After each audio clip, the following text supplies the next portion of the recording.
Hello বন্ধুরা, talking dolls চ্যানেলে নতুন ভিডিওতে সবাইকে স্বাগত। স্কিপ না করে সম্পূর্ণ ভিডিওটি দেখতে থাকো।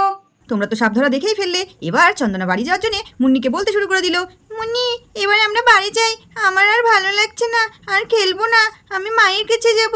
ও তুই বাড়ি যাবি? হ্যাঁ যা তাহলে। টিনা দেবী বলতে শুরু করে দিল, ও তোরা বাড়ি যাবি, যা যা, সাবধানে যাস কিন্তু, আর হ্যাঁ একটু দেখে শুনে দেখিস, এই যা বিপদ হচ্ছিল, আহারে মেয়েটা আমার কি যে হয়ে যেত কে জানে বাবা। বনি তুই এখনই বাড়ি যাবি? তুই যদি বাড়ি যাস চন্দনাকে সঙ্গে করে নিয়ে যা মা। কাকিমা আমিও বাড়ি যাব। এই রিনি লতা তোরা বাড়িতে যাবি না? চল আমার সঙ্গে। হ্যাঁ রিনি লতা তোরাও দিদিদের সঙ্গে চলে যা। এদিকে রিনি লতা বনি চন্দনা সকলে বাড়ির জন্য রওনা দিয়ে দিল। এই মুন্নি আসছি টাটা বলে সবাই চলে গেল। পটি খুব খেলা হয়েছে, সাপও দেখা হয়েছে, তুমি কি আর বাড়িতে যাবে না নাকি? চলো না মা তুমি যাও, আমি শেরিনের সঙ্গে একসঙ্গে বাড়ি যাব, আমি একটু পরে যাব। ঠিক আছে আয় তবে বলে এদিকে পুটির মাও বাড়ির দিকে চলে গেল।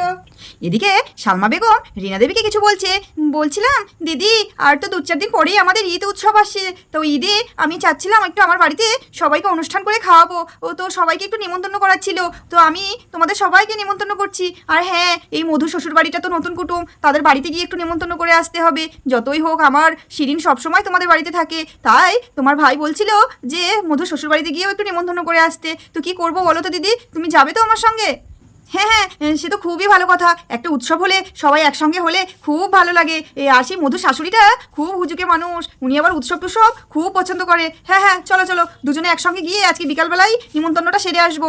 পুটিশ বলতে শুরু করে দিল, ওকে কি মা তুমি তো আমাকে নিমন্ত্রণই করছো না, তুমি কি আমাকে বলবে না?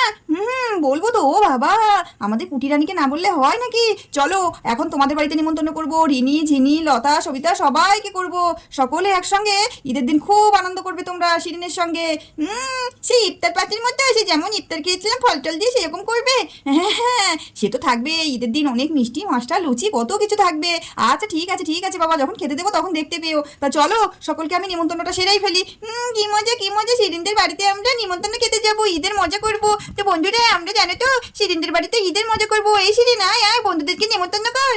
এদিকে শিরিন আর পুটি খুব মজা করছে, কি মজা আমরা সবাই ঈদ উৎসব করবো। এবার শিরিন বলতে শুরু করে দিল, বন্ধুরা আমাদের বাড়িতে ঈদ হবে, তো তোমাদের সকলকে নিমন্ত্রণ করছি, তোমরা সকলে আমাদের বাড়িতে ঈদে আসবে, কিন্তু আমরা সবাই মিলে ঈদে ভীষণ মজা করবো।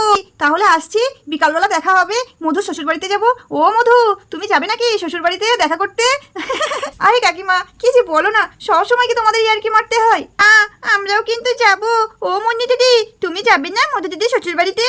হ্যাঁ আমিও যাব।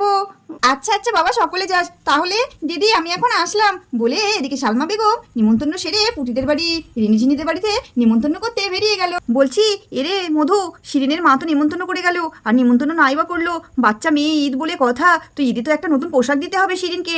হ্যাঁ মা সে তো আমিও ভাবছিলাম, এই তোমরা আজকে নিমন্ত্রণ বেরোবো বলছো না, ও বাড়িতে যাবে, তো তোমরা যখন নিমন্ত্রণ বেরোবে আমি একটু বাজারে গিয়ে শিরিনের জন্য একটা নতুন ড্রেস কিনে নিয়ে আসবো, কেমন হয়? খুব ভালো হবে, শুধু ড্রেস কিনে নিয়ে আসবি না, তার সঙ্গে কিছু সাজুগুজু জিনিসও কিনে নিয়ে আসবি। হ্যাঁ নিয়ে আসতে তো হবেই, ছোট্ট মেয়ে বলে কথা, কত মিষ্টি বলো তো। আচ্ছা ঠিক আছে বন্ধুরা এবার দেখা হবে মধুর শ্বশুর বাড়িতে। মধুর শ্বশুর বাড়িতে তো এলিনা, সবিতা দেবী, শেলি সকলে মিলে গল্প করছে। ওদিকে এলিনা তো গরমে হাঁসফাঁস করছে। এলিনা বলতে শুরু করে দিল, উফ আন্টি আমি আর পাচ্ছি না প্লিজ, প্রচণ্ড গরম লাগছে। এদিকে ঘরের মধ্যে তো পুরো ঘরটা গরম হয়ে গেছে, এদিকে উঠানে বসে আছি তাও গরম লাগছে আন্টি, উফ আমার ভীষণ গরম লাগছে।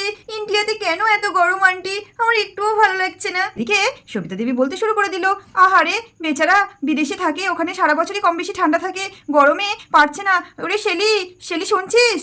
হ্যাঁ মা বলো। কেন বাবা ঘর থেকে হাত পাখাটা একটু নিয়ে আয়, তোর এলিনা দিদিকে একটু হাওয়া করি, বেচারি গরমে হাঁসফাঁস করছে একেবারে, সব কাজ শুধু আমাকেই বলবে, ভাল লাগে না। ছেলি ঘরের মধ্যে হাত পাখা আনতে চলে গেল। এই না মা হাত পাখা নিয়ে চলে এসেছি, এবার দিদিকে হাওয়া করো বলে হাত পাখাটা সবিতা দেবীকে শেলি দিয়ে দিল। সবিতা দেবী এলিনার হাওয়া করছে আর জিজ্ঞাসা করছে, এলিনা এবার তোমার একটু স্বস্তি লাগছে বাবু? হ্যাঁ আন্টি একটু স্বস্তি লাগছে, কি সুন্দর ঠান্ডা হাওয়া। এদিকে সবিতা দেবীদের কথা শেষ হতে না হতে ওদিক দিয়ে রিনা দেবী আর সালমা বেগম চলে এলো। রিনা দেবী এসেই বলতে শুরু করে দিল, আরে দিদি মনে হচ্ছে খুব গরম লেগেছে, তো হাওয়া খাচ্ছেন বুঝি? আমার কি সৌভাগ্য, মেঘনা চাইতে জল, এই যে আমার আত্মীয়রা এসছে, কুটুম বলে কথা, চলেন ভিতরে গিয়ে বসেন।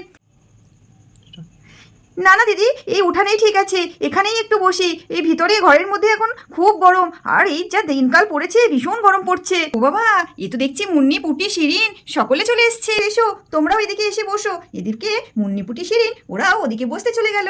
সবাই তো একেবারে গল্পে আড্ডায় ভরে উঠেছে। ওদিকে সালমা বেগম ঈদের নিমন্ত্রণটা তো সেরেই ফেললো। তো বলছি সবিতা দিদি, যে কারণে এসেছিলাম, মাসিমা মনে হয় ঘরের মধ্যে আছে। না না, আমার শাশুড়ি মা ঘরে নেই, উনি একটু পাড়ার দিকে বেরিয়েছেন। ও, তাহলে আপনাদের কাছে নিমন্ত্রণটা সেরে ফেলি। দিদি বলছিলাম, সামনে তো আমাদের একটা অনুষ্ঠান আসছে, ঈদ। তো ঈদে আপনাদের সব পরিবারে সকলের নিমন্ত্রণ থাকলো।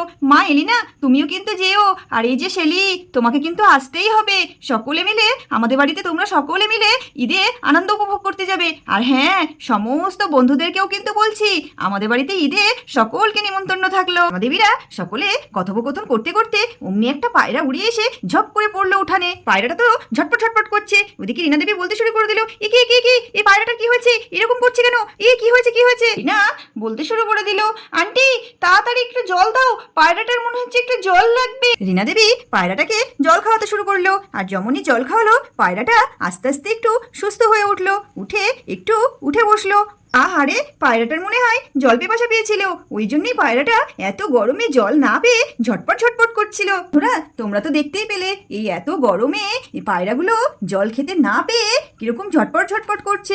শুধু পায়রাই নয়, সমস্ত রকমের পাখিদের এই গ্রীষ্মকালে খুব অসুবিধে হয়। তাই ছোট্ট বন্ধুরা, তোমাদের কি কাজ থাকবে? অবশ্যই একটা পাত্রে বাড়ির ছাদে বা উঠানে একটু জল রাখবে, যাতে পাখিরা মাঝে মধ্যে এসে একটু জল খেয়ে যেতে পারে। তাহলে আমাদের পরিবেশের ভারসাম্যটা রক্ষা থাকবে, আর পাখিগুলোরও অসুবিধা হবে না। হ্যাঁ কাকিমা, আমি বাড়িতে গিয়েই জল রাখবো পাখিদের জন্য, না হলে পাখিগুলো জল না খেতে পেয়ে তো মারা যাবে।